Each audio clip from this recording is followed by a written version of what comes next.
Before you can start building the next version of yourself, you've got to accept where you already are. Here. This is where your journey starts. Not in the fantasy of where you can go, but in the frequency of where you are now. Welcome to Melcode, your audio guide for decoding your life, exploring your gifts, and finding your inner rhythm. In today's episode, episode 1, we are going to discuss starting where you stand. This is not just a motivational line, but a survival tactic, a survival strategy. This is a reminder that the code isn't waiting for you at the mountaintop, but that it's right beneath your feet. And as cliche as this may sound, I am living testament of this. This is Melcode.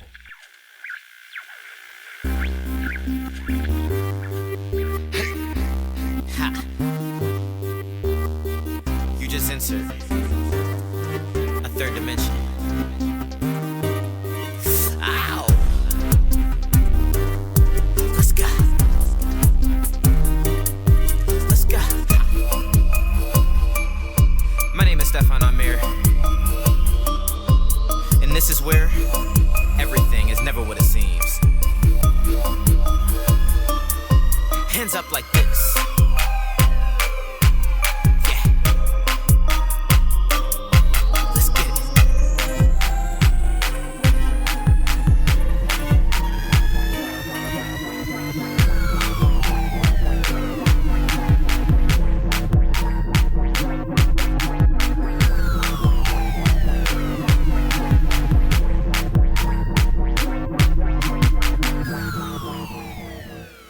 What is up, world? It is your boy Stefan Melvin, aka Stefan Amir, and I'd like to welcome you to Melcode. As my late grandmother would say, and may she continue to rest so fully in peace, once you adopt the mindset, the attitude naturally follows. That's something that I've grown to live by and something that I've interwoven into the structure of the show. Think of each code as a bullet point that represents perspectives and mindsets that usually create stifling situations within a work or creative environment. And after we do some decoding, we then dive into the Amir method, which I'll get more into: analyze, manifest, implement, and reinvent. And it's these two pieces together that create a blend of strategy and soul. And so with that being said, let us get started. Code 1, activate your code. Okay. First and foremost, the one thing that I want everyone to understand about themselves is that you carry a natural frequency. And where you are in your life determines what channel of that frequency you're tapped into. However, your natural frequencies work in line with the universe. And the more aware you are of your natural frequencies, the better that the rest of the world falls into place. Might sound crazy until you try it. Basically, everything you need is already within you and within reach. Let me give you an example. The number one type of creatives that I deal with are, musicians and entertainers. And one of the biggest things that stifle them is always feeling like time. It's not the right time, or I don't have enough time, or I need management, or there's no budget. And though all of these things are, important elements within an artist's world, they're also minuscule in comparison to the bigger picture and building progression. You don't need a manager to get your music published on iTunes or Spotify. You don't need a manager to shoot a music video or fund your entire rollout, which is often a huge misconception with artists, is that you're supposed to have a manager and your manager is supposed to pay for X, Y, and Z. Totally couldn't be more far from the truth. In fact, most management for independent artists are working for free for extended periods of time, and 9 times out of 10, unless you really pop it off big, they're usually not seeing a return on their investments. And that's just being real about it. The way that I was taught was that no one takes your dream or your goals more serious than you, and so it's up to you to fund them. And that's just the way that when I was growing up, my management taught me. I am definitely one of the last Mohicans when it comes to entertainment companies and investing in artists and putting them through artist development for major label prep. Now we live in a world where a major label is not necessarily a necessity. It's not necessary to see success or to build forward. And so the climate of artist development and artist mental catering has super slimmed up, which is why we have this show. And a part of finding your code activation is being able to meet yourself exactly where you are as the artist you are now, whether that's earlier in your development or later in your development, and finding a new foundational foreground, a new starting point. Which brings me to our next point. Code 2, debugging your delay. Action creates clarity. It's not the other way around. Okay? So this clear moment, or this moment of everything's in line and everything's lined up perfectly, like, it's rare. Hardly ever happens. You know, get it out the window. This idealized version of how everything is supposed to go and roll out, get it out of your head. You can have an idea, you can have a guide, but the exact imperfection point that you're looking for will never come, especially if you're being stagnant. You gotta jump. You've got to jump. Okay? Overthinking, procrastination is all disguised as planning. Okay? You've done your planning. It's time to leap. Okay? I want to encourage you to launch with the 1.0, 2.0, 3.0 version of yourself. That messy version, that flawed version, that real version. It's that version of you that your audience will tend to relate to, and also that the universe tends to read more authentically in helping you grind forward. It's easier to be yourself than it is to be someone you're not. And I'm gonna let that sit. Code 3, start as you are. Forget the perfect steps. You get resourceful, not resentful. You've got to paint the picture, okay? All of that self-comparison, comparing yourself to other artists, other podcasters, other fashion designers, throw it out the window. You are you. And it's that unique individual frequency that the universe is looking for when you decide that, hey, this is what I want to do, universe. Meet me halfway. I also hear a lot of folks also talk about how they feel behind, competing against time. And, I just realized in the creative world, time moves differently. I often say as a Pisces that time moves differently underwater. And I've grown to appreciate that mindset when it comes to things creative, because you can't put a time stamp on pure creativity. A lot of the times I stopped looking at it from the lens of feeling behind and started looking at, am I even looking at the right map?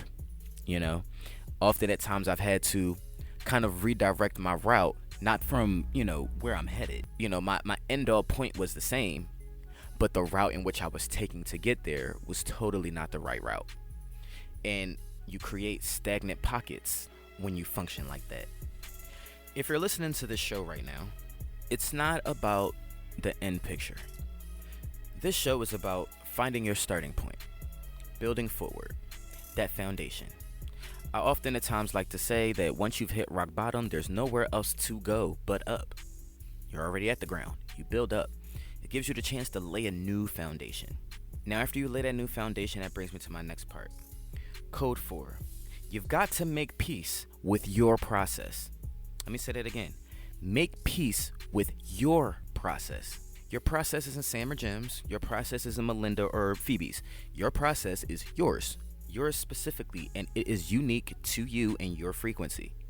Now, you can sit there and bitch about it, you can sit there and cry about it, but at the end of the day, you best accept it, because at the end of the day, it is what it is, and it's yours. If I'm gonna be really transparent and really be honest, the record deal thing was the end-all tell-all for me.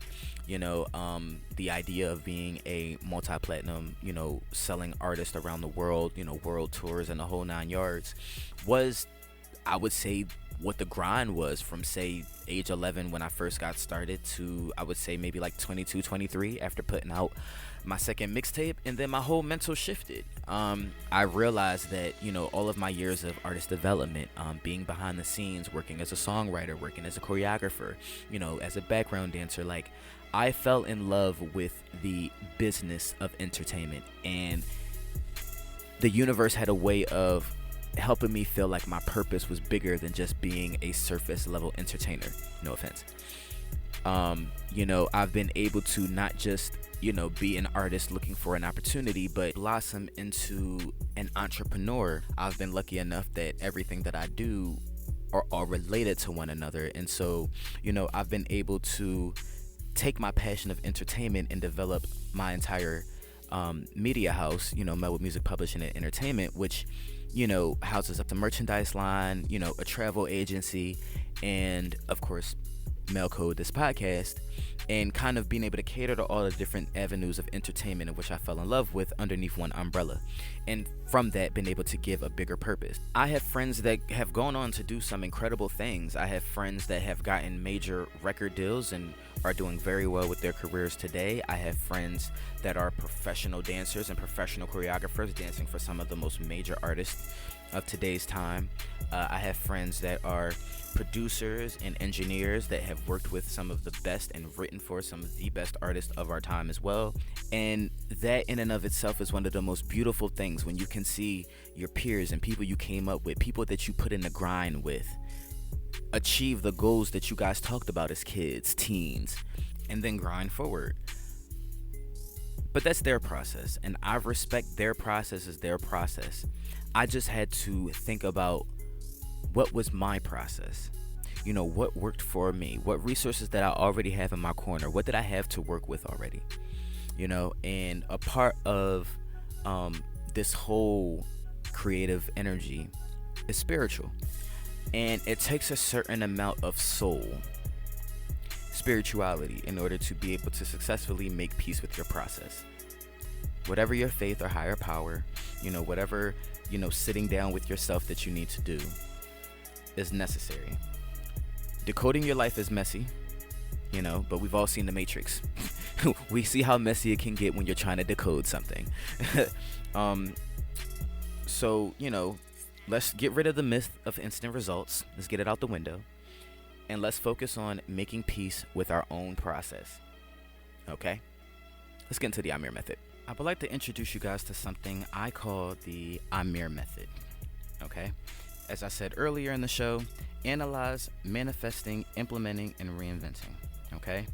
This is a framework that I designed to foster personal and professional growth that focuses on your self-awareness and goal setting.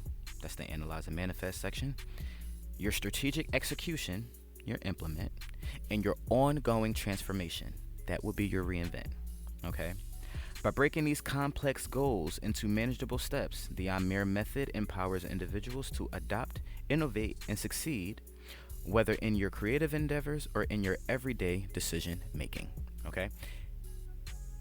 Something that I've apparently been using throughout the years of my career and grinding forward, but recently have developed into a framework that I feel like everyone can follow and adopt into what it is they're doing. And so with that said, let's decode today's codes. Analyze. Where are you really standing right now? What frequency are you tuned into? Fear? Comparison to others? That self-doubt? Procrastination? Or are you really focused on your potential? All right? Analyze where you are currently and be real and truthful with yourself. What is your starting point? Okay? M, manifest. Okay? Not the final picture. As I said, it is a slow journey. It is not focusing on where you will wind up. Just focus on the next moment. What's my next move? The next movement. Again, not the final picture, just the next move. What energy do you want to meet tomorrow with? What energy do you want tomorrow to meet you with? Set that intention. Microdose your progression. Okay? Now you want to implement. Okay? Implement. Take it one micro step a day, whether it's one post or recording some audio or a song, sketching something out for my designers, sending an email, reaching out, asking for details. Whatever it is, make a move. Okay? Action flips the switch. Okay? Make a move. Next is reinvent. And this, for me, honestly, is where it gets fun at, and it's probably my favorite part of the entire Amir method. Each step that you take builds rhythm. Okay? What makes this part of the process really unique is that it happens in the background. Okay? The reinvention energy is usually what naturally happens after you've analyzed, manifested, and implemented. Now, just imagine if you weren't yourself and you're on the outside looking in, and let's say you're a podcaster and you've had the podcast idea.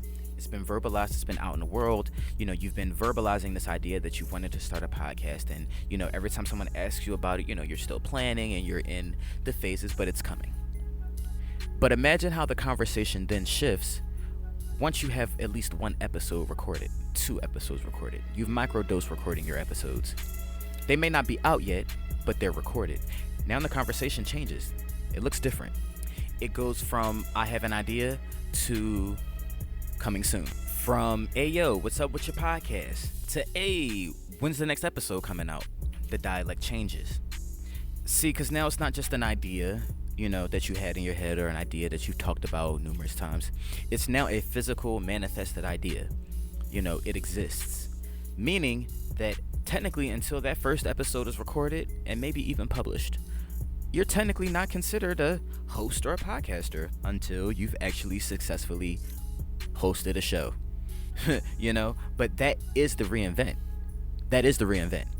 By analyzing, manifesting, and implementing everything that you've done, you're at a space where you've now created the product. That is the reinvention. Now you are a podcast host. Does that make sense? As I said before, each step builds rhythm. Okay, you don't need to have it all figured out.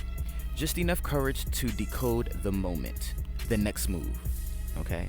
And that, my friends, is how you start where you stand. This was episode 1 of Melcode. Again, I am your host, Steph Melvin, aka Stefan Amir. If this hits your frequencies, please subscribe, share with a friend, drop some comments about where you're starting today, and I will catch you all in the next episode. All right? Thanks for joining me. Peace.